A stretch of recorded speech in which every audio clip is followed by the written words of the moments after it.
नमस्कार, स्वागत है आपका एटीनो स्वदेश पर। आप देख रहे हैं मार्केट क्लोजिंग को लेकर हमारा ये खास शो क्लोजिंग कॉल, और आपके साथ में हूं अभिषेक सत्यव्रतम और मेरे साथ हैं मेरे सहयोगी डिम्पी कालरा।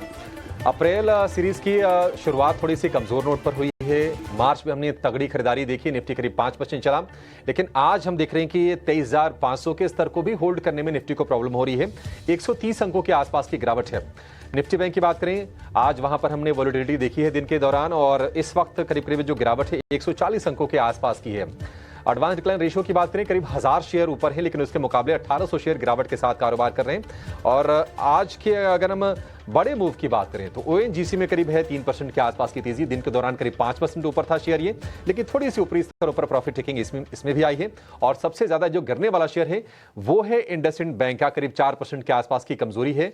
फिर से हम देख रहे हैं कि 650 रुपए के नीचे जाकर ये कारोबार कर रहा है। आज पीडब्ल्यूसी की अकाउंटिंग गड़बड़ी को लेकर रिपोर्ट भी आनी है, लेकिन सवाल यह है कि क्या आज के डिप पर बाजार को आपको बाय करना है? क्या 23,400 या 400 से 300 की रेंज में बाजार सपोर्ट लेकर चलने के लिए फिर से तैयार हो जाएगा? रणनीति आपके लिए समझेंगे। अगले 1.5 घंटे में ट्रेड के लिए एक से बढ़कर एक मौके बताएंगे, खबरें होंगी, बिग बजर्स होंगे, ऑप्शंस के ट्रेड होंगे, बहुत कुछ है। क्या कुछ होगा, एक बार जरा उसकी झलक देख लेते हैं कि आज हम शो में करने क्या वाले हैं। थोड़ी देर में हम डिम्पी के साथ चर्चा करेंगे एफएनओ के सेटअप को लेकर। 2:05 पर क्लोजिंग ट्रेड्स होंगे, एक्सपर्ट्स को जोड़ेंगे, उनसे ट्रेड के बेहतरीन मौके समझेंगे। 2:10 पर निकुंज की नजर होगी। 2:30 पर बाजार का एक मैक्रो पिक्चर समझने की कोशिश करेंगे। ऑप्शंस के चैंपियन 2:40 पर एक ऑप्शन का शानदार ट्रेड बताएंगे आपको। मार्केट एट 3 होगा 3 बजे, जहां पर हम आज बाजार के दौरान जो भी खबरें आई हैं बाजार खुलने के बाद उनकी हम चर्चा करेंगे। बीटीएसटी एसटीबीटी होंगे 3:10 पर, और इवेंट्स टू वॉच होगा 3:20। तो अगला पूरा 1.5 घंटा होगा एक्शन पैक्ड, आपके जाएगा नहीं। चलिए शो की शुरुआत कर लेते हैं बाजार की 5 बड़ी बातों के साथ। तो अप्रैल सीरीज की कमजोर शुरुआत हुई है। निफ्टी 23,500 के नीचे फिसला है, करीब 130 अंक नीचे आपको फिलहाल कारोबार होता हुआ दिखेगा। निफ्टी बैंक 51,400 के आसपास है, ऊंचाई से 400 अंक टूटा है। आईटी, फार्मा, रियल एस्टेट शेयरों में आज हम गिरावट ज्यादा देख रहे हैं। कंजम्पशन का जो खेमा है थोड़ा मिला जुला है, कुछ शेयर चढ़ रहे हैं, कुछ शेयर आज गिरावट के साथ कारोबार कर रहे हैं।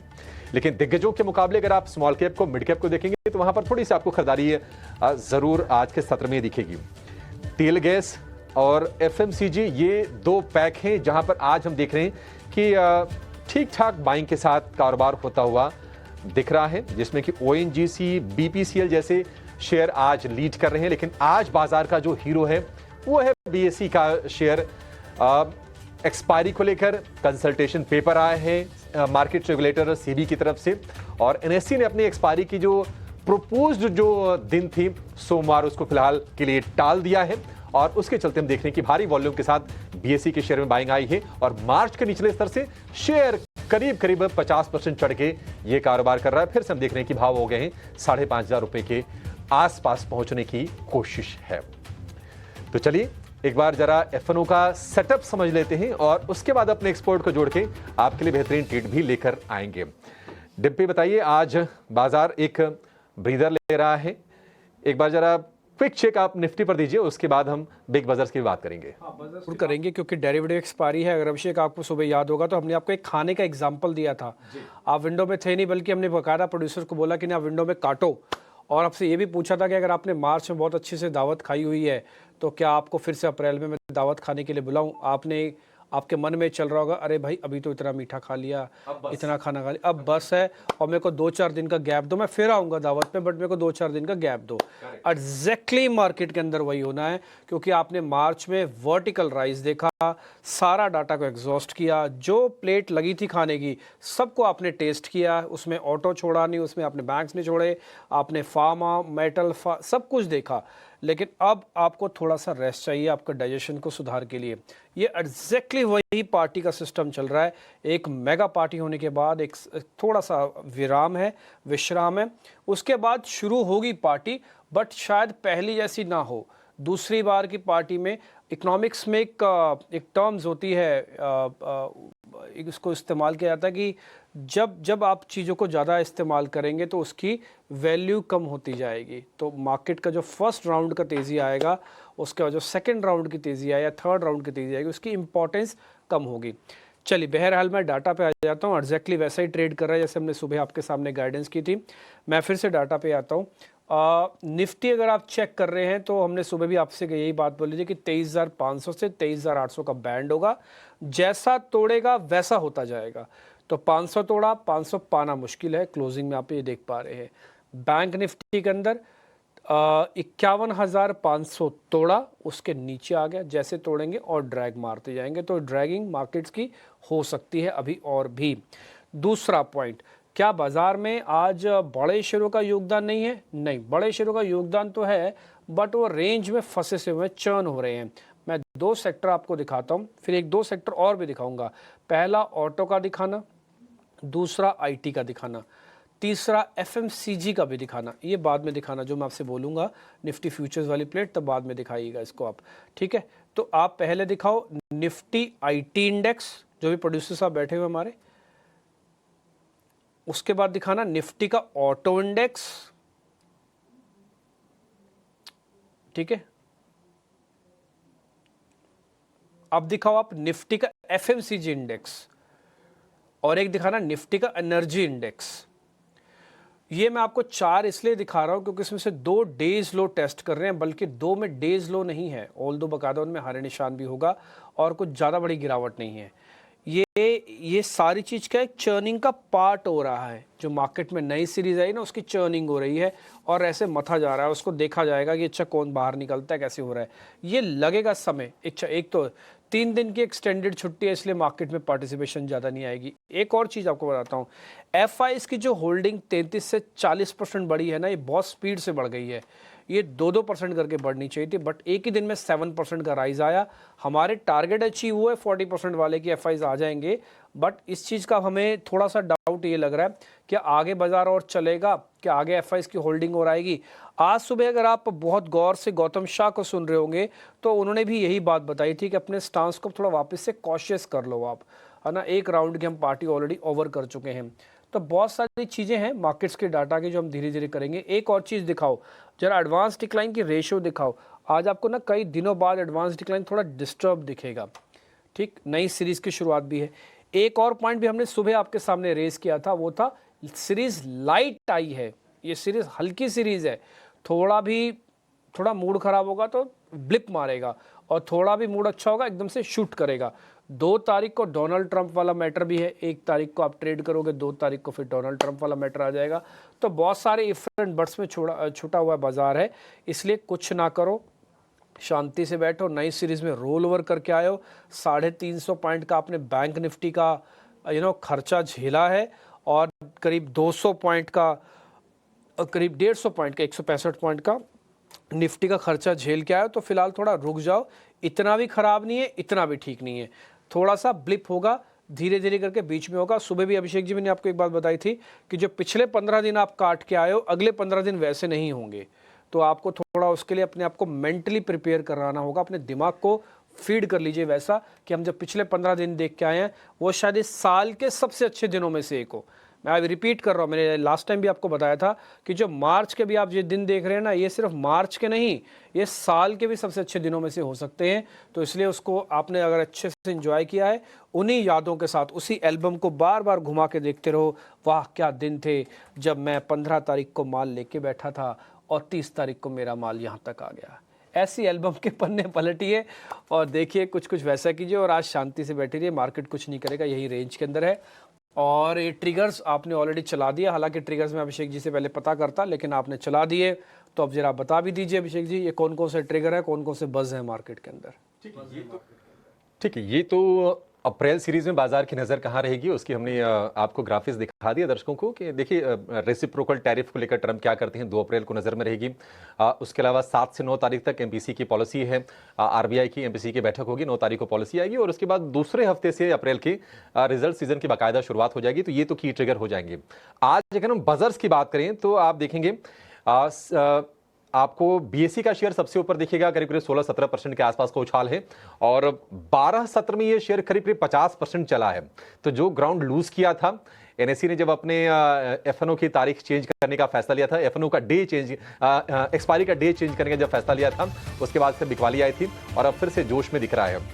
एनएचपीसी में अच्छी तेजी है, 5% ऊपर ये शेयर दिख रहा है। सीएलएससी की इस पर आउट परफॉर्म की रेटिंग है और यहां पर आज बाइंग हो रही है। 117 रुपए का टारगेट दिया है सीएलएससी ने। एफएनओ में एंट्री हुई 3 शेयरों की, उसमें से एक शेयर है हिंदुस्तान जिंक का। हिंदुस्तान जिंक में आज हम जोश देख रहे हैं। और बीएमएल में कल हमने देखा था कि मोतीलाल ओसवाल ने ब्लॉक डील के जरिए स्टेक लिया और कल 17% का उछाल रहा। आज भी ये कंटिन्यू कर रहा है तेजी को, क्योंकि 405 करोड़ रुपए का बड़ा ऑर्डर मिला है और बीएमएल के शेयर में भी तेजी देखने को मिल रही है। एचएल ने एक अपनी डील का कॉन्ट्रैक्ट वैल्यू बढ़ाया है, 500 या 600 करोड़ रुपए इसको बढ़ाया है। और एचएल में भी हम देख रहे हैं कि जो तेजी है वो सस्टेन्ड है, उसमें कोई गिरावट नहीं आ रही है और आज भी बढ़त के साथ कारोबार कर रहा है। इनफैक्ट पूरा का पूरा जो डिफेंस वाला खेमा है वहां पर लगातार हम अच्छे रिटर्न्स बनते हुए देख रहे हैं पिछले एक महीने में। ये कुछ है बजिंग स्टॉक्स आज के लिए दिन पे। जुड़ रहे सुनील सुब्रमण्यम, काफ़ी दिनों बाद उनसे मुलाकात होगी और मैं बोलूँगा कि मेरे को लगता है 1-1.5 महीना हो गया उनसे मुलाकात हुए। तो आज नई सीरीज़ के फर्स्ट डे और एक्सटेंडेड छुट्टी से जस्ट पहले सुनील जी से बातचीत करेंगे हम। कुणाल परार भी हमारे साथ जुड़ रहे हैं और कुणाल जी से भी बातचीत होगी। कुणाल भाई बहुत शुक्रिया, thank you very much. Sunil sir thank you very much. आपकी शर्ट काफ़ी ब्राइट है सर, अच्छी लग रही है। कहाँ पे बैठे हैं आप, मुंबई में है कहीं बाहर है कहीं आप सर? नहीं, मैं चेन्नई में हूँ। चेन्नई आप में चेन्नई में ही है? ओके हाँ। ठीक है, ग्रेट। खैर आपकी तस्वीरें हम आपकी तस्वीरें हम देखते रहते हैं आपके नाती पोतों के साथ हम, और अच्छा लगता है वो तस्वीरें। और मैं तो बोलूँगा सिर्फ जैसे आपका जीवन चल रहा है, आपकी रिटायरमेंट दिख रही है ना, ऐसे सबकी रिटायरमेंट है, खुशी के साथ, उमंग के साथ, परिवार के साथ। अच्छा लगता है देख के ऐसा।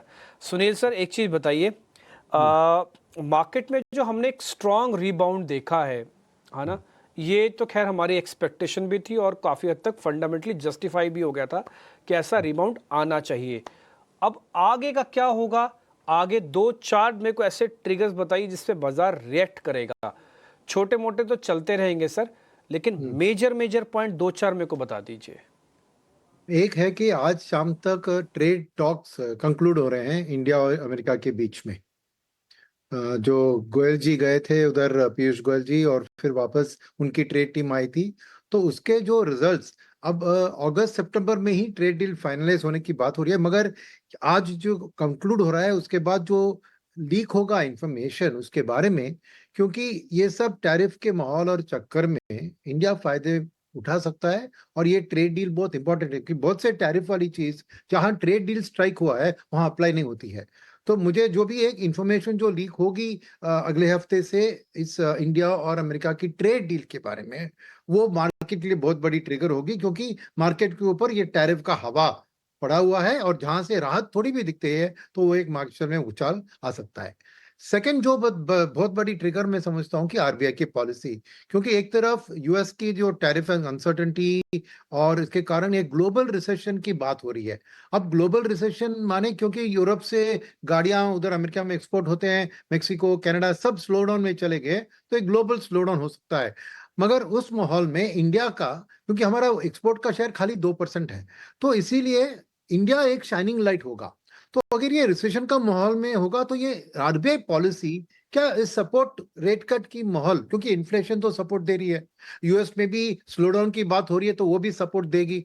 तो 7 to 9 को एक रेट कट और लिक्विडिटी कंटिन्यूटी का मेजर देगी, तो वो बहुत अच्छी खबर होगी मार्केट के लिए। दूसरी खबर, तीसरी चीज ये है कि 2 तारीख को तो रेसिप्रोकल टैरिफ लगाएंगे ही लगाएंगे, क्योंकि शुरुआत में से ही वो वापस नहीं लेंगे। मगर उनकी जो हालचाल देखें, पहले वो कब कैसे करते थे, कुछ अनाउंस करेंगे फिर विड्रॉ करेंगे। तो सेकंड को वो अनाउंस करेंगे, शायद थर्ड फोर्थ को काउंटर टैरिफ कनाडा या यूरोप लगाएंगे। उसके बाद ट्रम्प की क्या हालचाल आती है, तो अगर वो थोड़ी एक नेगोशिएटिंग स्टांस पे दिखते हैं कि ठीक है भैया मैं ये करता हूं आप ये कीजिए, वो एक बहुत बड़ा रिलीफ होगा। तो ये 3 ट्रिगर है मफाल के लिए। रिजल्ट सीजन तो 10 तारीख को शुरू होती है, तो 2 हफ्ते लग जाएंगे रिजल्ट सीजन का एक क्लैरिटी आने तक, वो तो इंतजार करेंगे। मगर अब के लिए मेरे लिए ये 3 ट्रिगर दिखते हैं। जो भी इंफॉर्मेशन लीक होती है ट्रेड टॉक्स के बारे में, सेकेंड जो भी टैरिफ के बाद के 2-3 दिन में क्या माहौल बनाते हैं ट्रम्प साहब, और फिर आरबीआई क्या अपनी सपोर्टिव स्टांस को कंटिन्यू रखेगी, जारी रखेगी, तो ऑटोमेटिकली आपको एक ट्रांसमिशन इन इंटरेस्ट रेट्स और डोमेस्टिक कंजम्पशन बूस्ट भी दिख सकती है। ये 3 होंगे मेरे लिए नियर टर्म में अगले 2 हफ्ते के लिए ट्रिगर्स।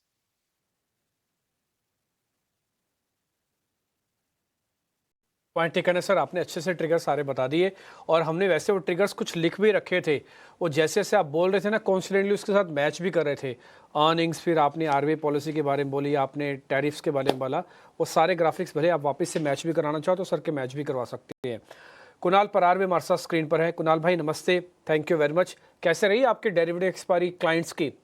आपके ज़्यादातर क्लाइंट्स ने रोल ओवर किया है या सौदा इस बार काटा है और रोका अपने आप को? सर थोड़ा गाइडेंस दीजिए, आपके क्लाइंट्स कैसे रहे? अच्छा, राजेश जी भी दिख रहे हैं मेरे को, अभी करते हैं। राजेश जी आपका भी स्वागत। पहले एक बार जरा चॉइस इक्विटी से हम पता कर ले कुणाल जी से। कुणाल जी, कैसे रहा है आपके क्लाइंट्स की एक्सपायरी? सर, दो चीजें हैं। एक्सपायरी बहुत बढ़िया रही, सितंबर के बाद की ये पहली एक्सपायरी थी जो पॉजिटिव में कटी। और दूसरा जो कटी वो कटी ही है, नया फिलहाल कोई रोल ओवर नहीं किया है क्योंकि मार्च एंड भी है, एक्सपायरी एंड भी है। टैक्सेशन बचाने के लिए कल का लास्ट डे था। सो जो भी हुआ कल ही हो गया था, कोई नया यहाँ पे खरीदारी या नया कुछ करके नहीं गए हैं। एंड अगर मैं मार्केट की इस लेवल पे बात करूं डिम्पी जी, 23,516 पे है। एंड कल के दिन में जो ओवरऑल ये मंथ में जो मोमेंटम देखने को मिली है, मैं एक चीज जरूर कहूंगा कि नो डाउट डेरिवेटिव में तो सौदे हुए हैं, लेकिन उससे ज्यादा सौदे जो हुए वो कैश साइड में हमें देखने को मिले हैं। एक अच्छा कॉन्फिडेंस हमें देखने को मिला है हमारे जितने भी इन्वेस्टर्स है, ट्रेडर्स हैं। एंड आप एसआईपी की बात करो या तो लॉन्ग टर्म की बात करो, मीडियम टर्म की बात करो, जितने भी लार्ज कैप स्टॉक्स है सब में अच्छी खासी खरीदारी देखने को मिली है। सो कैश पे तो डेफिनेटली जो पोजीशन है वो फिलहाल ऐड की है और आने वाले दिनों में भी ऐड करके जाएंगे। जब तक रही है एफएनओ की बात, तो कल की जो स्क्वायर ऑफ हो गई है वो हो गई है। अभी नई एक्सपायरी हो सकता है कि नई पोजीशन जो हो सकता है कि फर्स्ट वीक ऑफ अप्रैल के बाद बने। नाउ इस लेवल पे अगर निफ्टी की बात करें 23,510 पे है। 23,300 का काफी अच्छा सपोर्ट है और ऊपरी लेवल पे 23,810 का एक रेजिस्टेंस है। और डिम्पी जी आप देख सकते हो कि आज ये पांचवा दिन है कि इसी रेंज में निफ्टी घूम रही है। कोई आइदर साइड का ब्रेकआउट जब तक हमें नहीं मिलता है तब तक कोई क्लियर डायरेक्शन हमें फिलहाल देखने को नहीं मिलेगा। एंड अगर इसी रेंज में निफ्टी रहती है और आने वाले दिनों में अगर 23,810 का अगर ब्रेकआउट देती है तो वहां पे inverted head and shoulder formation का भी हमें ब्रेकआउट देखने को मिलेगा। उसके बाद वन वे रैली में हमें 25,000 तक के भी रैली 25,000 तक के भी लेवल निफ्टी हमें दिखाने के लिए रेडी हो जाएगी। तो मुझे लग रहा है कि आने वाले दिनों में ये एक रेंज जो है महत्वपूर्ण पार्ट प्ले कर सकती है। इसके बाद ऊपरी लेवल का ब्रेकआउट भी हमें देखने को मिल सकता है।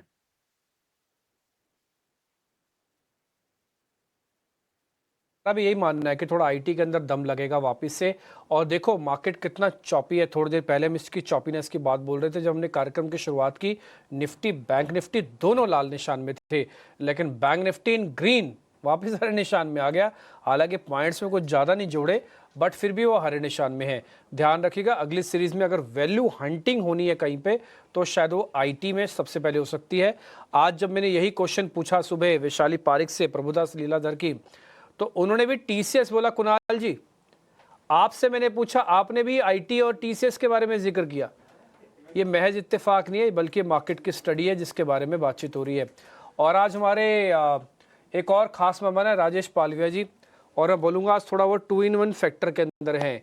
एकदम से नीचे टी शर्ट और ऊपर बढ़िया जैकेट सर ने डाल रखी है। जैसी जैकेट उतरेगी नया हीरो निकल के आएगा बीच में से और बिल्कुल स्मार्ट हमारे राजेश पालवे जी खड़े होंगे। वैसे बाय द वे घूमने फिरने के काफ़ी शौकीन है राजेश जी। सुनील सर देखिए, आप देखिए, अभी मैं आपके शर्ट की तारीफ कर रहा था, देखिए राजेश जी ने क्या बढ़िया तरीका निकाला है। खड़ी टक्कर दे रहे हैं एकदम से हॉलीडे मूड में, एकदम से फॉर्मल मूड में, सिर्फ एक जैकेट का फर्क है ना राजेश जी? ठीक है सर, ये 3 दिन की छुट्टी कहाँ जा रहे हो आप? घूमने कहाँ जा रहे हो आप? इंदौर मत बताना, इंदौर तो आप जाते ही हो। गुड आफ्टरनून डिम्पी जी, गुड आफ्टरनून एवरीवन। सो देखिए 3 दिन की छुट्टी में कहीं जा नहीं रहे क्योंकि यहाँ 2 फंक्शन है फैमिली फ्रेंड्स के, तो वो अटेंड करना है, तो दोनों ही दिन एंगेज हूँ। तो एंड फिर 31st को आईपीएल मैच देखने जाना है, तो तीनों दिन का प्रोग्राम फिक्स है अभी। तो इस बार मुंबई में ही हूँ मैं तीनों दिन। वाह, बढ़िया जमा रखा आपने। तो वैसे आईपीएल की कौन सी टीम को करते हो सर आप फेवर? मुंबई इंडियन को ही फेवर करते हैं और वही टीम के लिए ही जा रहे हैं मैच देखने के लिए। चलिए बढ़िया एंजॉय कीजिएगा सर मैच। हालांकि मैं जरा देख नहीं पाता तो इसलिए मैं जरा इसमें बोल नहीं पाऊंगा। अच्छा राजेश सर, अपनी ट्रेडिंग कॉल्स दीजिए, फिर हम थोड़ा और चर्चा करेंगे। पहले अपनी ट्रेडिंग कॉल्स। बिल्कुल। तो डिम्पी जी, हमें लगता है कहीं ना कहीं देखिए टैरिफ के लिए अनसर्टनिटी है, लेकिन बैंकिंग फाइनेंशियल सेक्टर में हमें लगता है कि यहाँ कोई ज्यादा प्रभाव नहीं पड़ेगा। अगर कोई टैरिफ से रिलेटेड नेगेटिविटी बनती भी है मार्केट में, तो यहाँ पे एक सेक्टर है बैंकिंग फाइनेंशियल जो कि एक स्टेबिलिटी दिखा रहा है। एक साइन है कि बैंक निफ्टी में स्टेबिलिटी है। रोल ओवर एक्शन भी ठीक थी बैंकिंग स्टॉक्स में और बैंक निफ्टी में। तो यहाँ पे यूनियन बैंक पसंद आ रहा है पीएसयू सेक्टर से, पीएसयू बैंक में से। अगर यूनियन बैंक का ओवरऑल स्ट्रक्चर देखें तो पिछले 2-3 हफ्तों में हमने देखा स्टॉक में एक अच्छी रिकवरी बनी। डेली चार्ट पे एक अप स्लोपिंग चैनल में स्टॉक ट्रेवल कर रहा है। स्टॉक में 20 day moving average 50 day moving average को अपवर्ड क्रॉस करते हुए देखने को मिला और स्टॉक कंफर्टेबली होल्ड कर रहा है। दोनों मूविंग एवरेज कॉन्ट्रैक्टिंग ट्रायंगल का ब्रेकआउट भी वीकली चार्ट पे बना है।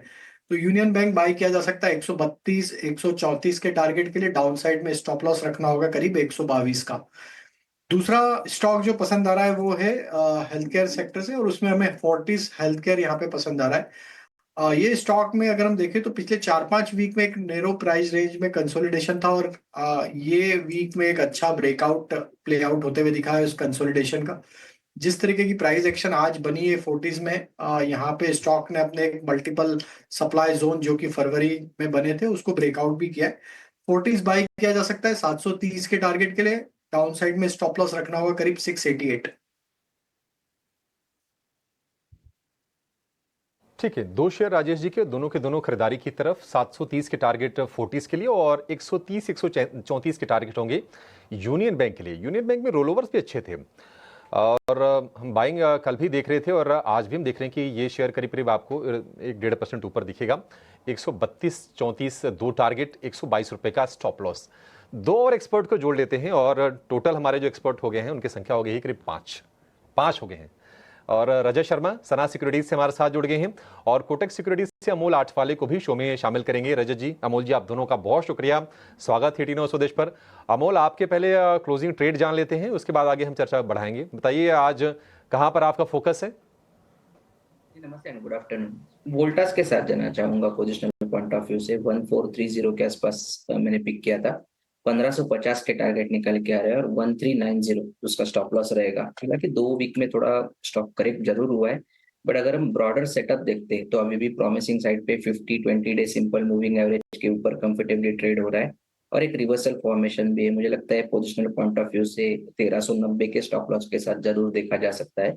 दूसरा मैं एक आईसीआईसीआई बैंक के साथ जाना चाहूंगा पोजिशनल पॉइंट ऑफ व्यू से। ये भी है 1345 के आसपास पिक किया था। पोजिशनली टारगेट निकल के आ रहे 1400 रुपए के और स्टॉप लॉस रहेगा 1320 का। आई थिंक बैंकिंग और प्राइवेट बैंक्स का रोल इंपॉर्टेंट रहेगा वापस से। एंड निफ्टी में भी अगर बाउंस बैक आना है तो प्राइवेट बैंक के ऊपर फोकस बढ़ना जरूरी रहेगा। ऐसा फिलहाल अभी टेक्सचर दिखा रहा है। आईसीआईसीआई बैंक ने परफॉर्म अच्छा किया था, एक डिसेंट करेक्शन के बाद एक रिवर्सल फॉर्मेशन हुआ है। आई थिंक यही टेक्सचर अगर कंटिन्यू रहा तो आईसीआईसीआई बैंक में एक टेक्निकल बाउंस बैक आने के चांसेस यहाँ से दिख के आ रहे हैं।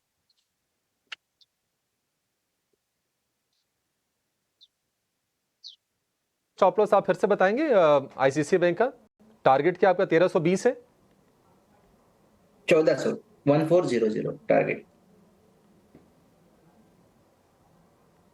1400 टारगेट। अच्छा हाँ ठीक है, 1400 टारगेट होना चाहिए। ऑलरेडी 1350 रुपए का शेयर है ये, तो ठीक है, परफेक्ट। 1320 का स्टॉप लॉस, 1400 रुपए का टारगेट होगा आईसीआईसीआई बैंक के लिए। और आजकल ट्रेडिंग कॉल्स अगर हम लेते हैं तो उसमें ऐसा होता नहीं है कि आप उसमें पावर का कोई शेयर ना हो, उसमें कोई सरकारी कंपनी का ना हो। और लगातार हम देख रहे हैं कि बजिंग भी है और वहां से ट्रेड्स भी निकल के आ रहे हैं। वोल्टास के लिए जो टारगेट होगा 1550 का होगा। 1390 रुपए का आपको स्टॉप लॉस लगा के इसको आपको ट्रेड करना है। कुणाल भाई, आप बताइए आपके। वेल अभिषेक भाई, 2 स्टॉक बाय करने के लिए दोनों खरीदारी करके चलने की सलाह है। सबसे पहला मुथूट फाइनेंस है। पिछले कई दिनों से ये स्टॉक लाइमलाइट में है, या तो न्यूज को लेके है या तो फिर टेक्निकल ब्रेकआउट को लेके है। खरीदारी करके चलने की सलाह है। 2370 के अराउंड स्टॉक ट्रेड कर रहा है। 2300 के एसएल के साथ खरीदारी करके चलने की सलाह है। 2425 का पहला टारगेट है जो इसका रिसेंट का हाई भी है, इमीडिएट हाई भी है। और जैसे ही ब्रेक होता है आपको 2510 तक की लेवल स्टॉक दिखाने के लिए रेडी है, तो मुथूट फाइनेंस यहाँ पे खरीदारी करके चलिए। एंड दूसरा जो स्टॉक है पीपीएल फार्मा है, पीरामल फार्मा है, बहुत ही बढ़िया सेटअप है। आप देखिए डेली चार्ट पे स्टॉक बहुत ही बढ़िया लेवल पे ट्रेड कर रहा है, ब्रेकआउट ऑलरेडी स्टॉक ने दे दिया है, पाली चार्ट पे 200 MA के रिसेंटली इसने सपोर्ट भी लिया हुआ है।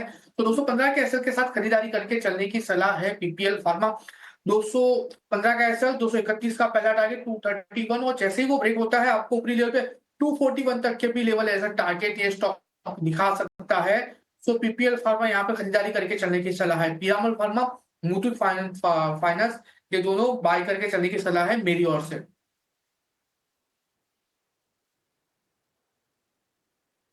फार्मा ने भी अच्छे पैसे बनाए हैं और मुथूट फाइनेंस में भी लोगों के पैसे बने हैं और तेजी ये बरकरार है। पिरामल फार्मा की जो भाव हैं 225 रुपए के हो गए हैं और तेजी यहां से होगी। और मुथूट के लिए जो टारगेट है वह है 2425 का और 2510 का। 2300 पर स्टॉप लॉस लगा के आपको इसे ट्रेड करना है। ठीक है, ये सारे के सारे जितने भी कॉल्स आए उसमें कोई बिकवाली का शेयर नहीं है, सारे के सारे तेजी वाले ही शेयर हैं। बाजार आज देख रहे हैं कि लोअर लेवल से फिर से थोड़ी सी हम रिकवरी देख रहे हैं। एक टाइम पे ये 23,500 के नीचे चला गया, 23,450 के आसपास था, लेकिन अब जो गिरावट रह गई है निफ्टी की सिर्फ 36 अंकों की रह गई है और निफ्टी बैंक तो बाकायदा हर निशान में लौटा है। 36 अंकों की ही वहां पर तेजी हम देख रहे हैं। रजत जी, एक सेगमेंट ऐसा है जिस पर आगे हम फोकस आने वाले समय में करेंगे और वो होगा बैंकिंग फाइनेंशियल का, और उसके चलते हम देखेंगे कि बाकी स्टॉक्स भी कहीं ना कहीं प्रभावित होंगे, प्रॉपर्टी वाले या फिर ऑटो वाले, क्योंकि आरबीआई की पॉलिसी है 7 से 9 तारीख को। क्या आपको लगता है कि फिर से आरबीआई की दरों में कटौती होगी और थोड़ा सा पहले से तैयारी करके इन शेयरों में तेजी कर देनी चाहिए?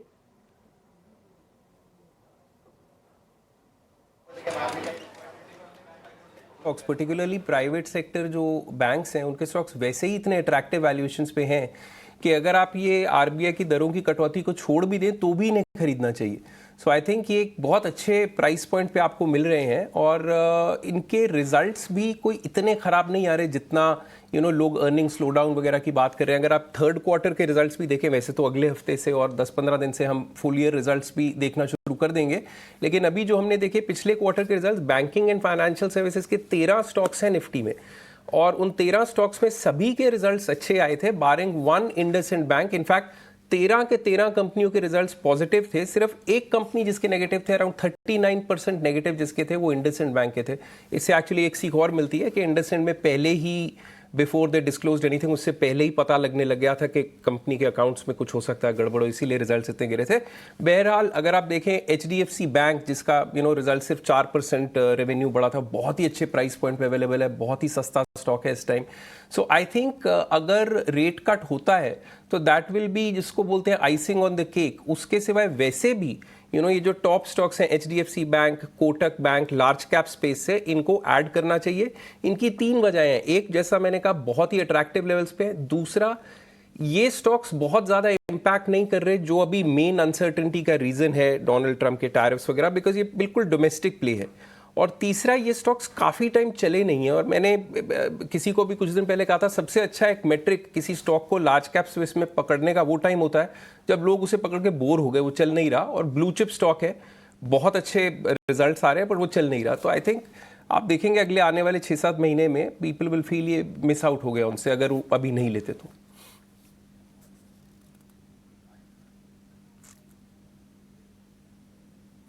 ठीक है, ये बैंकिंग को लेकर एनालिसिस। आज इंडसइंड पर नजर है। इंडसइंड का शेयर फिर से आ गया है 650 रुपए के नीचे और देखते हैं कि पीडब्ल्यूसी की जो रिपोर्ट आती है उसमें क्या कंसर्न्स फ्लैग किए जाते हैं। लेकिन बिग एक्शन स्टॉक्स लेकर हमारे सहयोगी अंश भीलवार हमारे साथ जुड़ गए हैं। अंश, बताइए कहां पर एक्शन हो रहा है आज?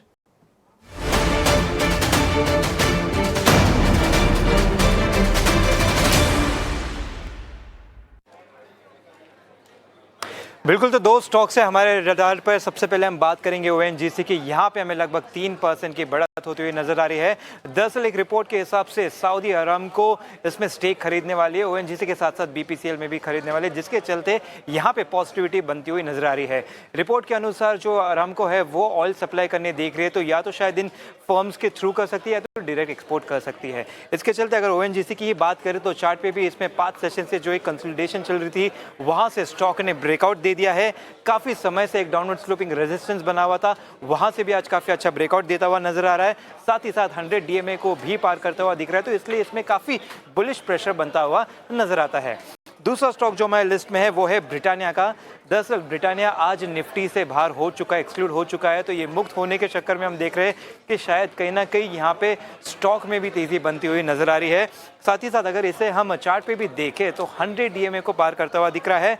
मार्च लो से देखें तो स्टॉक ऑलरेडी कुछ 10-12% ऑलरेडी चढ़ चुका है, तो काफ़ी एक स्ट्रॉन्ग अप ट्रेंड में जाता हुआ नजर आता है। तो इन स्टॉक्स पर नजर रखें।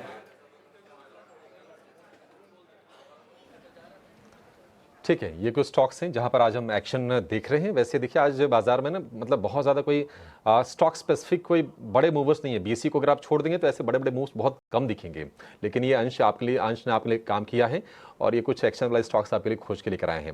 35 पॉइंट की गिरावट से बैंक निफ्टी पर एग्जैक्टली 135 पॉइंट की बढ़त अब आपको बैंक निफ्टी पर देखने को मिल रही है।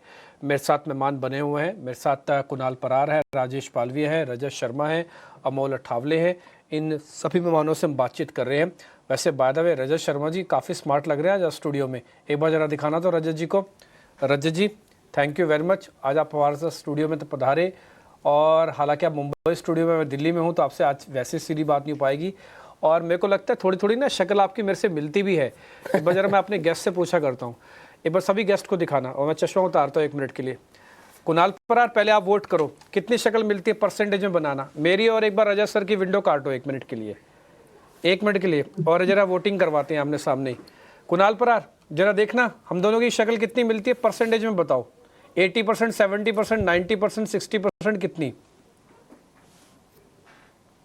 सर ये थोड़ा सा ट्रिकी है, बट 50-50 आप कह सकते हो। नाक दोनों थोड़ा सा डिफरेंस 50-50 है, थोड़ा सा नाक में चेंज है।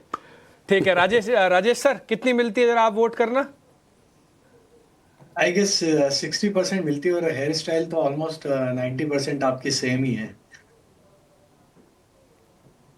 हाँ 90% सेम है, ठीक है। अब जरा ये अमोल सर आप भी जरा बताओ, आप भी वोट करो तो कितनी मिलती है शक्ल परसेंटेज में बताओ।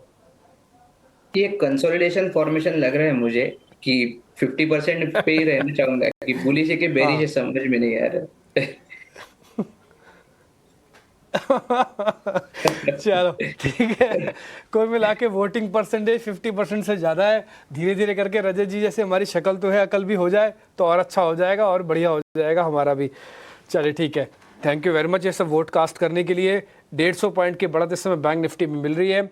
अच्छा राजेश सर मैं आपसे ज़रा कर रहा हूँ शुरू, क्योंकि नई सीरीज़ की शुरुआत है। हमने ना एक वाइप आज सुबह बनवाई कि सीरीज़ का चैंपियन कौन है, सीरीज़ का स्टॉक कौन सा है। दीपक हमारे प्रोड्यूसर है, दीपक भाई वो आप सुबह वाले रन डाउन में से उठाओ और सीरीज़ की वो वाइप चलाओ। राजेश सर आपको शेयर बता रहे हैं। राजेश सर एक शेयर जो पूरी सीरीज़ रखूँगा, कोई दिक्कत नहीं, मेरे को कोई जल्दी नहीं है, पूरे 24 तारीख तक रख लूँगा मैं। तो आई थिंक SBI पे फोकस रहेगा मेरा इस सीरीज में, और मुझे लगता है कि बैंकिंग एज ए सेक्टर भी ये सीरीज में परफॉर्म करना चाहिए। PSU बैंक पे फोकस है हमारा। शो की शुरुआत में यूनियन बैंक भी मैंने रिकमेंड किया था, और मुझे लगता है SBI को यहाँ पे बाय किया जा सकता है, और टारगेट अगर आ सकते हैं तो 840 850 तक आ सकते हैं, और स्टॉप लॉस होना चाहिए करीब 740 का। आपकी तरफ से SBI, कुणाल परार आपकी तरफ से सीरीज का शेयर। वेल सीरीज के सर की बात करें तो जिस हिसाब से फिलहाल मोमेंटम देखने को मिल रही है डीपी जी, मुझे लग रहा है कि आने वाले दिनों में एक स्टॉक बहुत ही चमकेगा। मैं भी बैंकिंग से ही कोई स्टॉक उठाऊंगा, और वो स्टॉक का नाम है HDFC बैंक। आप देखिए कोटक बैंक ने जो अपनी चाल है वो दिखा दी है, और कोटक बैंक ने इसी सीरीज में अपनी चाल दिखाई है। आने वाले सीरीज में भी कोटक बैंक पर अच्छी खासी मोमेंटम देखने को मिल सकती है, लेकिन HDFC बैंक भी उस चाल को चेस करेगा और कोटक बैंक को बीट कर सकता है। 1830 के अराउंड ये स्टॉक है, और इतना नहीं डिम्पी जी, ये स्टॉक जब 1720 या 1690 के अराउंड था तब हमने मल्टीपल टाइम्स इस स्टॉक में रिकमेंडेशन दिया हुआ था। आज इस लेवल पे वापस रिकमेंडेशन मेरा बनेगा HDFC बैंक पे पोजीशन लॉन्ग करके जाने की।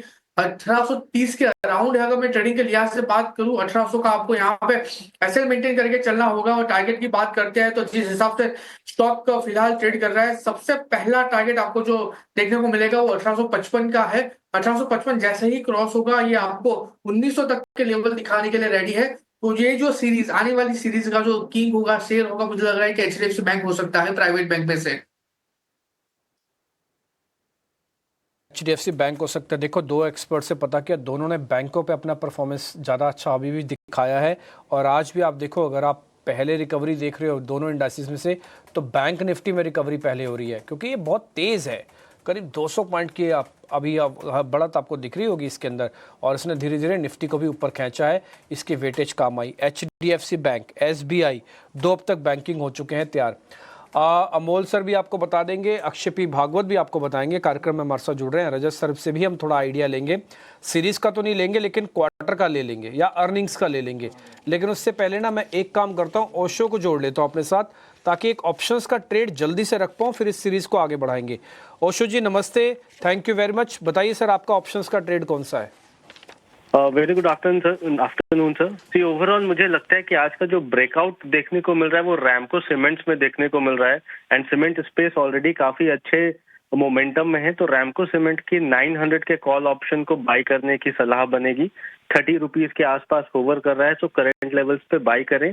24 का स्टॉप लॉस लगाना है एंड 42 का टारगेट एक्सपेक्टेड रहेगा। तो 1:2 का प्रॉपर रिस्क एंड रिवॉर्ड है।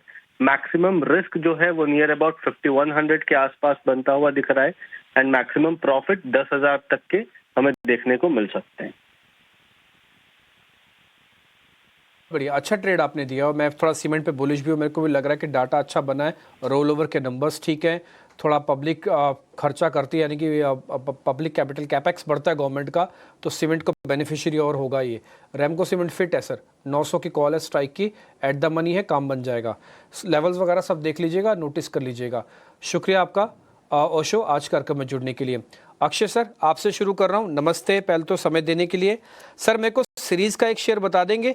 राजेश जी ने जो बताया है एक्सेस सिक्योरिटीज़ के, वो बता रहे हैं कि एसबीआई, चॉइस ब्रोकिंग से हमको एचडीएफसी बैंक मिला है। सर जेएम फाइनेंशियल क्या कह रहा है, सीरीज़ का शेयर कौन सा है? जी, तो गुड आफ्टरनून डिम्पी जी, सभी पैनलिस्ट को गुड आफ्टरनून। तो मुझे लग रहा है कि पीएफसी ये सीरीज का शेयर हो सकता है, क्योंकि ये स्टॉक ने पिछले महीने बहुत ही अपने अहम सपोर्ट जोन जो करीबन 360-370 का जोन है, उस एरिया से अच्छी रिकवरी करी है। फ्यूचर्स एंड ऑप्शंस के सेगमेंट में काफ़ी लॉन्ग एडिशंस हमने रोल ओवर होते हुए दिखे अप्रैल मंथ के लिए। आज भले इंट्राडे ट्रेडिंग सेशन में स्टॉक साइडवेज ट्रेड हो रहा है, बट कुल मिला के जिस तरीके का सेटअप है, मुझे लगता है कि अप्रैल महीने में आपको 470 प्लस का टारगेट दिखा सकता है। तो अगर ट्रेडिंग के नज़रिए से बाय कर रहे हो तो 434, 445 ये टारगेट होगा। पूरे सीरीज के नज़रिए से अगर बाय कर रहे हो तो 460, 470 तक आप ये स्टॉक में टारगेट एक्सपेक्ट कर सकते हैं। कुल मिला के 400 का एक सपोर्ट जोन है, उसके नीचे आपका स्टॉप लॉस बनेगा। Done sir. पावर सेक्टर में वैसे भी थोड़ा बुलिश है हम, और हमें भी लग रहा है कि अभी जो पावर वाला प्ले है वो काम चलेगा। पीएफसी आप बता रहे हैं कि इस सीरीज़ का बेहतरीन शेयर हो सकता है। 3 शेयर आपको मिल गए, एसबीआई, एचडीएफसी बैंक और पीएफसी। अमोल सर से निफ्टी बैंक इस वक्त करीब 200 अंकों पर कारोबार कर रहा है, यानी कि दिन के निचले स्तर से करीब 400 अंकों के आसपास का सुधार है, और निफ्टी भी हरे निशान में आने की तैयारी करने वाला है। लोअर लेवल से करीब 125 अंकों के आसपास की रिकवरी हम निफ्टी बैंक में भी देख चुके हैं। सेंसेक्स ऑलरेडी हरे निशान में आ गया है। ब्रेक से पहले हम पिक ऑफ द सीरीज पूछ रहे थे कि अब अप्रैल सीरीज के लिए आपकी नज़र कहाँ पर होनी चाहिए। रजत जी, आपसे हम पिक ऑफ द सीरीज तो नहीं पूछेंगे, लेकिन अप्रैल ये महीना है जो यहाँ से थोड़ा सा गेम चेंजर साबित होगा, क्योंकि कुछ बड़े क्रूशियल इवेंट्स खड़े हैं जिसका हम जिक्र कर भी रहे थे। आजकल हम देख रहे हैं कि ब्रोकिंग हाउसेज जो है ना, अपने जब शेयर जब बताते हैं तो हाई कन्विक्शन आइडियाज बताते हैं। आपसे जरा उसी तर्ज पर हम जानना चाहेंगे कि आपके हाई कन्विक्शन आइडियाज कौन से हैं अब यहाँ से, क्योंकि नए निवेशक भी बहुत सारे बाजार में आने वाले होंगे बाजार की तेजी देखकर। तो हाई कन्विक्शन, लो रिस्क और लो वॉलेटिलिटी वाले जरा शेयर बताइए 2-3 जहां पर निवेश करना चाहिए।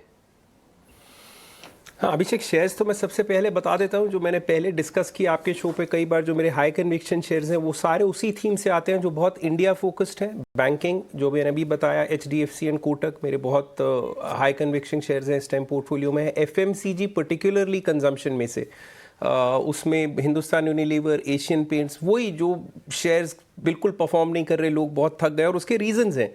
HUL for instance, online platforms आने की वजह से, क्विक कॉमर्स की वजह से काफ़ी स्ट्रगल किया है। Same with Asian paints, because of external जो बाहर का कंपटीशन आया है जिस वजह से स्ट्रगल कर रहे हैं।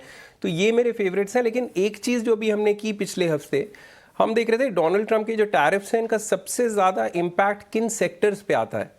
तो सबसे पहले हमने देखा IT पे, बिकॉज बात हो रही है जनरल स्लो डाउन की। US में टैरिफ्स बढ़ने से वहाँ कीमतें बढ़ जाएंगी, तो जनरल स्लो डाउन होगा। IT कंपनीज, इन्फोसिस जैसी कंपनी 80 से 90% रेवेन्यू वहाँ कमाती है। सो मुझे लगता है इसका कोई इम्पैक्ट 2 अप्रैल के बाद ज़्यादा होने नहीं वाला। सो इसलिए सबसे पहले तो हमने इन्फोसिस में अपनी एलोकेशन थोड़ी और बढ़ाई। फिर मैंने बोला एक एक करके सारे निकालो सेक्टर्स जहाँ पे इम्पैक्ट आने वाला है। हमने देखा स्टील एंड एल्यूमिनियम बहुत ज़्यादा ओवरप्लेड है ये बात। इंडियन स्टील कंपनीज अमेरिका में माल भेजती ही नहीं है। 3 से 4% शेयर है हमारा जो अमेरिका जाता है, for Jindal steel and steel authority of India और शाम मेटालिक्स की, सबका 90% डोमेस्टिक मार्केट में है। हालांकि हमने यहाँ कोई शेयर नहीं ऐड किया, बिकॉज काफ़ी ऊंचे वैल्यूएशंस पे ये सारे स्टॉक्स चल रहे थे।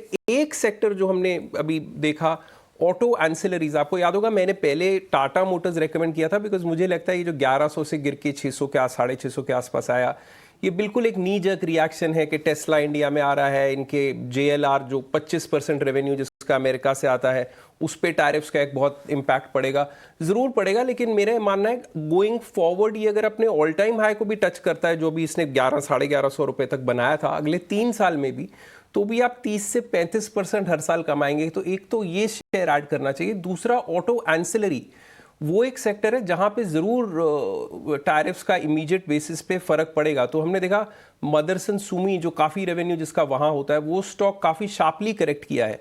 वो एक बहुत इंटरेस्टिंग प्ले है। मैं एक डिस्क्लोजर दे दूं, ये सारे ही स्टॉक हमने कुछ नहीं तो सारे ही क्लाइंट्स के पोर्टफोलियोज में खरीदे हैं। So to answer your question, I think अगले 3 महीने में अगर मैं देखूं तो मेरे क्लियर फेवरेट्स तो अभी भी बैंकिंग एंड कंजम्पशन है, जो इंडिया सेंट्रिक है। ऑटो मुझे अब लगता है स्पेसिफिक स्टॉक्स, जैसे मैंने बोला टाटा मोटर्स, मदरसन सुमी, बहुत ज़्यादा करेक्ट कर गया। टाटा मोटर्स पर्टिकुलरली को इतना करेक्ट नहीं करना चाहिए था, तो इसमें हमने अपना एलोकेशन बढ़ाया है। मैं एक चीज़ और बोल दूं, मैं जब स्टूडियो आया था तो मैं सोच रहा था कि मैं अभिषेक और डिम्पी जी से मिलूंगा यहाँ पे। मुझे नहीं पता था, इतने 1 साल हो गया आपके साथ शो करते करते, मुझे यहाँ स्टूडियो आके पता लगा कि आप खुद दिल्ली से ऑपरेट करते हैं। तो आपका स्टूडियो मेरे ऑफिस के बहुत पास है, तो डेफिनेटली नेक्स्ट टाइम आपके स्टूडियो आके वहीं कंपेयर करूंगा कि कितनी शक्ल में कितनी नहीं। बिल्कुल मुलाकात होगी। हम लोग आते रहते हैं मुंबई के स्टूडियो मुलाकात होगी, और कोशिश करेंगे कि अब जो नेक्स्ट जो बड़े इवेंट्स आए ना, अगर वहाँ हम होते हैं, बजट में आप जरूर रहेगा। हम अभी से आपको, हालांकि बहुत दूर है, अभी तो बजट बीता है, लेकिन उस दिन तो पक्के तौर पर मुलाकात हो जाती है। तो आपसे मुलाकात होगी सर। अगर दिल्ली अगर आप आए तो आपका स्वागत है। यहाँ भी हमारा उतना ही बड़ा स्टूडियो है। मैं दिल्ली से ही हूँ, इनफैक्ट मैं बॉम्बे काम से आया था। इंटरेस्टिंग चीज क्या है ना कि रजत सर ने, अच्छा, ओके, ठीक है। फिर सर आपसे हम ऑफलाइन फिर बात करते हैं और फिर यहाँ मिलने की व्यवस्था करते हैं आपसे, ठीक है। अच्छा, इंटरेस्टिंग चीज जो मैंने नोटिस की कि आपको जितने भी शेयर रजत सर ने बताए, सारे के सारे इंडेक्स के पार्ट हैं। HUL, HDFC bank, Asian paints, Infosys और जो स्टील वाले काउंटर से बताए, तो आप यहाँ पर अपने एलोकेशन को बढ़ा सकते हैं। ये उनके हाई कन्विक्शन आइडियाज में सारे के सारे शामिल है। इस बीच एक ना सुपर एक्सक्लूसिव खबर लेकर आते हैं आपके लिए। सरकार एनर्जी एफिशिएंसी को लेकर बड़े बदलाव करने की तैयारी में है। क्या कुछ कदम हो सकते हैं, इसकी कंप्लीट जानकारी लेकर हमारे सहयोगी समीर दीक्षित हमारे साथ जुड़ गए हैं। समीर, बताइए क्या करने वाली है सरकार? सरकार देश में एनर्जी एफिशिएंसी के मानकों को सुधारने और बेहतर बनाने के लिए जल्द ही एक बड़ा कदम उठाने जा रही है। सूत्रों की माने तो अगले साल की शुरुआत से, संभवतः जनवरी से, अभी जो एनर्जी एफिशिएंसी के पैरामीटर्स अलग अलग अप्लायंसेस में आप देखते हैं, ये बदलने जा रहे हैं। सरल भाषा में यूं समझे कि अभी आप जो भी AC या फ्रिज खरीदते हैं, उसमें आप देखते होंगे कि 5 स्टार, 4 स्टार और 3 स्टार की रेटिंग दी जाती है। इसका मतलब यह है कि वो कितनी एनर्जी कंज्यूम करता है, उसी के आधार पर वो स्टार रेटिंग दी जाती है। लेकिन अब सरकार इन एनर्जी एफिशिएंसी के मानकों को सुधारने जा रही है और बदलाव ये होगा कि अभी जो 5 स्टार है अगले साल से वो 4 स्टार हो जाएगा, एक स्टेप डाउन हो जाएगा। ठीक ऐसे ही 4 स्टार आने वाले समय में 3 स्टार अप्लायंस हो जाएगा और जो 3 स्टार है वो और नीचे आकर के 2 स्टार अप्लायंस हो जाएगा। ऐसा सरकार को लगता है कि एनर्जी एफिशिएंसी मानकों को सुधारने से जो पैरामीटर्स है इसका फायदा न सिर्फ इंडस्ट्री को बल्कि एंड यूजर यानी कि ग्राहकों को ज्यादा फायदा होगा और एनर्जी कंजर्वेशन की दिशा में भी ये काफी कारगर साबित होगा। सरकार का यह भी मत है कि इंडस्ट्री काफी हद तक मैच्योर हो चुकी है, ऐसे अप्लायंसेज वो बना रही है कि जो कि कम एनर्जी में बेहतर आउटपुट देते हैं। इसलिए भी सरकार इन नए मानकों को लाने की तैयारी कर रही है और इस दिशा में बाकायदा इंडस्ट्री कंसल्टेशन भी पूरा हो चुका है। रही बात इंडस्ट्री की, तो इंडस्ट्री की तरफ से विशेषकर एयर कंडीशनर और रेफ्रिजरेटर सेगमेंट की इंडस्ट्री की तरफ से ये बात आ रही है कि वो मानकों को मानने के लिए तैयार तो हैं, लेकिन सरकार से कुछ अतिरिक्त मोहलत की मांग कर सकते हैं ताकि इन जब ये नए मानक रोल आउट हों तो कम से कम जो मौजूदा स्टॉक है या इन्वेंट्री है उसको वो क्लियर अप कर पाए। तो ये जो नई स्टार रेटिंग होगी वो संभवतः अगले साल जनवरी से सरकार इसको लागू करने की योजना बना रही है और इन मानकों के आने से आपका जो टीवी, फ्रिज या कोई भी अप्लायंस खरीदने का जो फिलहाल का जो पैरामीटर है वो बदलेगा और आप नए पैरामीटर्स या नए स्टार रेटिंग के आधार पर अपने अप्लायंसेस को खरीद पाएंगे। तो कंज्यूमर इलेक्ट्रॉनिक्स वाली जो कंपनीज हैं उनके लिए रेगुलेशन में कुछ बदलाव हो सकता है। हालांकि सूत्रों के हवाले से ये खबर है, देखते हैं कब तक सरकार की तरफ से आधिकारिक इसको लेकर फैसला होता है। लेकिन अमोल, हम पिक ऑफ द सीरीज जान रहे थे और इसी सीरीज में जरा अपना शेयर आप बताइए कि आपका कन्विक्शन कहां पर है, अप्रैल में कहां पैसा बनेगा और मोटा पैसा बनेगा? जी, आई थिंक बजाज फाइनेंस उसके साथ जाना चाहूंगा। अगर हम ये क्वार्टर में भी देखते तो क्लियरली आउट परफॉर्म किया है स्टॉक ने। 2021 का एक रेजिस्टेंस जोन था, वो ब्रेकआउट के बाद स्टॉक ऊपरी लेवल पे सस्टेन कर रहा है। 31% का गेन है ये क्वार्टर में। अभी सब इतने जो मार्केट में करेक्शंस आए थे वहां पे कंप्लीटली इग्नोर किया। ये आप स्टॉक अपने अलग ही मोमेंटम में चल रहा है। डेली, वीकली, मंथली तीनों टाइम फ्रेम में ये स्टॉक प्रॉमिसिंगली अपना जो बुलिश टेक्सचर है वो कहीं ना कहीं कंटिन्यू होता हुआ दिख रहा है। मुझे लगता है ओवरऑल भी सेटअप अच्छा है। अगर शॉर्ट टर्म में भी देखे तो 8650 के सपोर्ट्स निकल के आ रहे हैं जो काफी प्रॉमिसिंग लग रहे हैं और यही मोमेंटम स्टॉक ने अगर कंटिन्यू रखा तो कहीं ना कहीं ये स्टॉक 10,000 की तरफ बढ़ता हुआ हम देख रहे हैं। 10,000, 8,979 यानी कि करीब करीब, अच्छा 9,000 तो आज इसने क्रॉस किया भी था। 1,000 रुपए अभी और बाकी हैं बजाज फाइनेंस में। अप्रैल सीरीज में आप इसको लीजिए, अपने रिकॉर्ड हाइस पर ऑलरेडी ये शेयर है और ये आपके लिए पैसे बना के दे सकता है। यहां से भी निफ्टी आ गया है हरे निशान में 23,600 के ऊपर फिर से, यानी कि इच्छा शक्ति है, इसमें कोई दो राय नहीं है। करीब करीब 150 पॉइंट की रिकवरी लोअर लेवल से निफ्टी में हमने देखी और निफ्टी बैंक डबल सेंचुरी लगाकर 51,786 पर फिलहाल कारोबार करता हुआ आपको दिखेगा। एक छोटे से ब्रेक ले रुकेंगे, बरम पर है। आप देखिए निफ्टी बैंक अभी 200 पॉइंट की बढ़त को गंवाकर लाल निशान में गया, अब फिर से हरे निशान में है। निफ्टी हरे निशान में लौट आया था, 50 अंकों की फिर से गिरावट हो रही है। तो आज काफी ज्यादा वोलेटाइल है, मतलब ऐसा लग नहीं रहा है कि नहीं एक्सपायरी कल थी, लग रहा है एक्सपायरी आज है। आज से वैसे नई सीरीज की शुरुआत हुई है। लेकिन एक खबर का रुख करते हैं। कैबिनेट की बैठक अभी कंक्लूड हुई है और बैठक में किन बड़े फैसलों को मंजूरी मिली है फटाफट समझते हैं। एक्सक्लूसिव डिटेल लेकर हमारे सहयोगी प्रकाश प्रियदर्शी हमारे साथ हैं। प्रकाश, बताइए क्या कुछ बड़े फैसले हुए हैं, फटाफट बता दीजिए आप।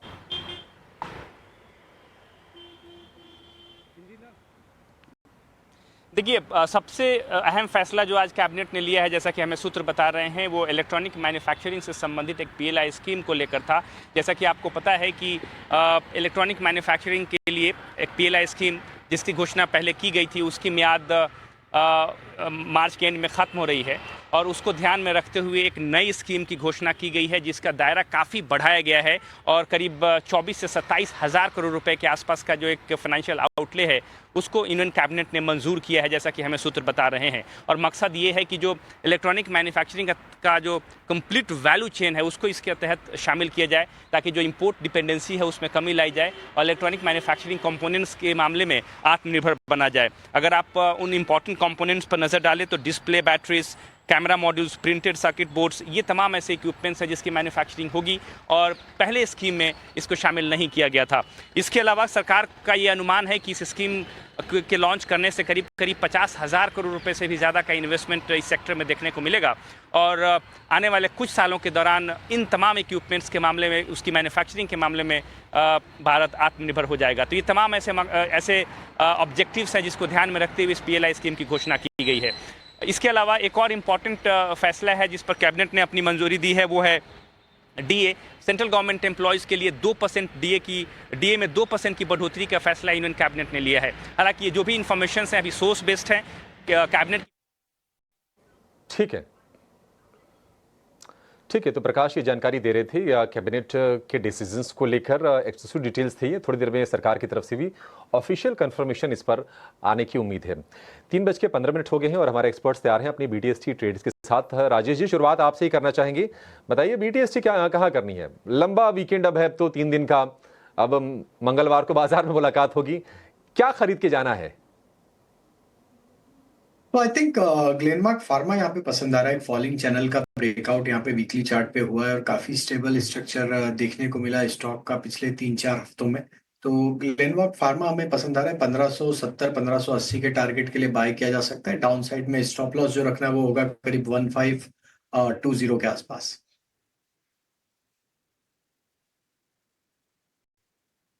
ठीक है, ग्लेनमार्क फार्मा 1520, ठीक है। फिलहाल 1540 का भाव है, 1520 पर स्टॉप लॉस। टारगेट एक बार राजेश जी फिर से बताएंगे? 1570 1580 के टारगेट होंगे और स्टॉप लॉस 1520 का। परफेक्ट, ठीक है। 1520 का स्टॉप लॉस, 1570 और 1580 के टारगेट होंगे ग्लेनमार्क में। क्लोजिंग अच्छी देने जा रहा है ये शेयर, 1.25% के आसपास की ठीक ठाक तेजी इसमें है। कुणाल जी, आपके रडार पर कौन सा शेयर है? एक है या दो हैं? वेल, एक ही है मेरे रडार पे। जो स्टॉक है वो है पूनावाला फिनकॉर्प। पहले भी हमने पूनावाला फिनकॉर्प के ऊपर कॉल दिया था। एक तगड़ी मोमेंटम स्टॉक में देखने को मिल रही है और यहाँ से आने वाले दिनों में एक और बढ़िया से मोमेंटम आपको यहाँ पे देखने को मिल सकती है। खरीदारी करके चले। पूनावाला फिनकॉर्प 349 के अराउंड ट्रेड कर रहा है। 340 का हम यहाँ पे ऐसे मेंटेन करके चलेंगे। पहला टारगेट उसका 357 का होगा, जो उसका 200 डेज मूविंग एवरेज भी है और अगर ये क्रॉस होता है तो 370 तक के भी टारगेट ये स्टॉक आपको दिखा सकता है। तो पूनावाला फिनकॉर्प खरीदारी करके चलने की सलाह है 340 के एसएल के साथ। ठीक है, 340 रुपए का स्टॉप लॉस होगा। 370 रुपए तक जाने का दमखम रखता है और बढ़िया से चला हुआ शेयर है। अगर हम महीने भर की बात करें तो करीब 25% के आसपास के रिटर्न पूनावाला फिनकॉर्प ने दिए हैं और NBFC का one of the best performing ये शेयर रहा है पूनावाला फिनकॉर्प। अमोल, आप बताइए, आप क्या रेकमेंड करेंगे? आपके बाइंग लिस्ट में क्या है आज? लार्सन के साथ जाना चाहूंगा, L&T के साथ जाना चाहूंगा। काफी प्रॉमिसिंग फॉर्मेशन है। एक तो बाउंस बैक काफी शार्प था और करेक्शन भी इतना आ नहीं रहा है। हायर बॉटम फॉर्मेशन अभी भी मेंटेन है। तो पोजिशनल पॉइंट ऑफ व्यू से भी देखा जा सकता है। छोटा स्टॉप लॉस रहेगा 3460 का और आई थिंक 1 या 2 दिन, शायद एक आध दिन एक्स्ट्रा ले सकता है। बट अगर यही सेटअप कंटिन्यू रहता है तो मुझे लगता है 3550 3575 तक के भी लेवल आने वाले दिनों में हम देख सकते हैं। चुन बदलते दिख नहीं रहे हैं और एक हमने डेटा भी शेयर किया था जो कंपनियां निफ्टी में आई हैं कि अच्छा, निफ्टी में शामिल होने से पहले और बाद में उनका बिहेवियर कैसा रहा है। लेकिन जोमेटो 200 रुपए के आसपास गिर के आ गया। क्या करना चाहिए सर जोमेटो में, जिनके पास है शेयर? ये देखिए, एक क्रिटिकल सपोर्ट के पास ही ट्रेड करते हुए दिख रहा है जोमेटो। स्टॉक में जरूर एक करेक्शन देखने को मिला और स्टॉक एक फॉलिंग चैनल में ट्रेवल करते हुए दिख रहा है। स्टॉक 20 डे मूविंग एवरेज के नीचे भी फिसल चुका है। वीकनेस तो है स्टॉक में। 200 रुपये 198 का लेवल काफी क्रिटिकल है। अगर ये लेवल टूट जाता है इसमें क्लोजिंग बेसिस पे तो शायद स्टॉक में फिर हमें लगता है कि डाउन मूव एक्सटेंड होता हुआ दिखे, देन 190 188 की तरफ भी स्टॉक फिसलते हुए दिख सकता है। तो at this juncture I think 198 का वेट करेंगे थोड़ा। अगर वो टूटता है तो फिर शॉर्ट ट्रेड इनिशिएट किया जा सकता है नेक्स्ट वीक में। ठीक है, जोमेटो को लेकर ये व्यू। कुणाल, आप ना एक बार विप्रो को चेक कीजिए। क्लोजिंग काफ़ी ख़राब इसकी होने जा रही है। करीब 4% के आसपास से गिरावट होगी और आईटी के लिए एक बड़ा ट्रिगर अमेरिका से आएगा जहां पर पीसी प्राइस इंडेक्स के आंकड़े आएंगे। महंगाई को लेकर एक बड़ा अहम आंकड़ा होता है, लेकिन विप्रो का जो लेवल है 18 मार्च को जो हमने लेवल देखा था विप्रो के लिए, फिर से उसी लेवल पर आ गया 260 रुपए के आसपास के। क्या गिरावट यहां से और बढ़ सकती है? डेफिनेटली गिरावट यहाँ से और बढ़ सकती है। 261 के अराउंड है। आज के दिन में 4.5 नीचे है। 200 डीमे के नीचे ऑलरेडी स्टॉक आ चुका है। मुझे लग रहा है ये स्टॉक आपको 255 और 255 ब्रेक होने के बाद 240 तक के लेवल दिखा सकता है। तो जो व्यू है वो टोटली नेगेटिव साइड का ही है। 255 से लेकर 240 तक के लेवल ये स्टॉक में देखने को मिल सकते हैं। ठीक है, 240 तक भी गिर सकता है विप्रो का शेयर।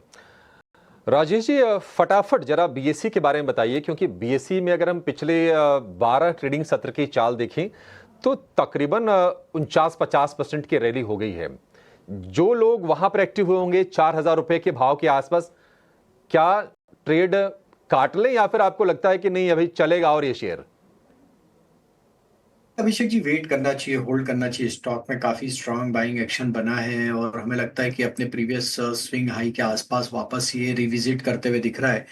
तो हमें लगता है कि स्टॉप लॉस ट्रेल कर लेना चाहिए। जिन्होंने भी लोअर साइड पे बाय किया है 5175 का स्टॉप लॉस रखना चाहिए, और अगर ये इंटेक्ट रहता है, ये स्टॉप लॉस नहीं टूटता है, तो फिर हमें लगता है कि इसका जो नेक्स्ट ये जो चाल बनी है ये 5700 की तरफ भी एक्सटेंड होते हुए दिख सकती है।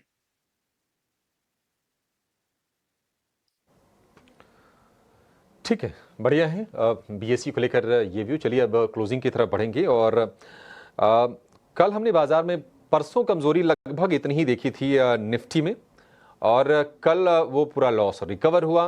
आज फिर से 100 अंकों के आसपास की गिरावट, और आखिरी के 1-1.5 घंटे में वोलेटिलिटी काफी ज्यादा थी। कई बार ऐसा हुआ कि निफ्टी हरे निशान में आके और फिर से लाल निशान में फिसला, और आखिरकार करीब 100 अंकों की गिरावट के साथ 23,500 के आसपास की ही क्लोजिंग होने जा रही है।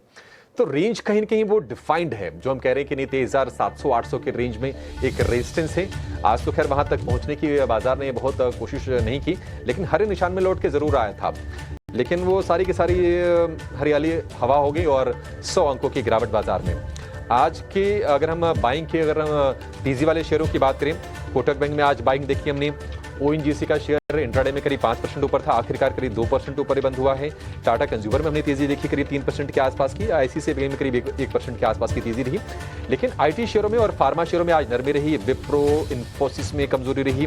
जोमेटो निफ्टी में आ गया है, जोमेटो 200 के आसपास से वहां पर गिरावट रही।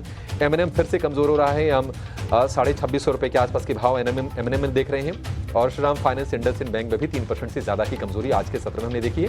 एडवांस डिक्लाइन रेशियो आज फिर से टिल्टेड रहा गिरावट वाले खिलाड़ियों की तरफ। 1770 शेयर कमजोर है एनएसई पर, और 968 शेयर फिलहाल आपको दिखेंगे हरे निशान के साथ कारोबार करते हुए। बीएसई ने तगड़ा आज मूव दिखाया करीब 17% के आसपास का। सीबी ने एक्सपायरी के दिन को लेकर जो कंसल्टेशन पेपर जारी किया है उसके चलते इसमें आज हमने बाइंग देखी है। बिजनेस बढ़ने की उम्मीद है, आय बढ़ने की उम्मीद से ये तेजी आज हमने बीएसई के शेयर में देखी। आज का star performer Tata Elxsi, LTI Mindtree, कुछ और आईटी शेयर हैं जहां पर आज हमने कमजोरी देखी है 5% के आसपास तक की। चलिए इसी के साथ ये शो को यहीं पर समाप्त करने का समय भी हो गया है। लंबा वीकेंड है 3 दिनों का, शनिवार, रविवार और सोमवार को एंजॉय कीजिएगा। फिर से आपसे मुलाकात होगी। लेकिन अमोल जी, राजेश जी और कुणाल जी, आप तीनों का बहुत शुक्रिया आज समय देने के लिए और हमारे दर्शकों को गाइड करने के लिए, अपने बहुत ही शानदार ट्रेड्स भी बताने के लिए।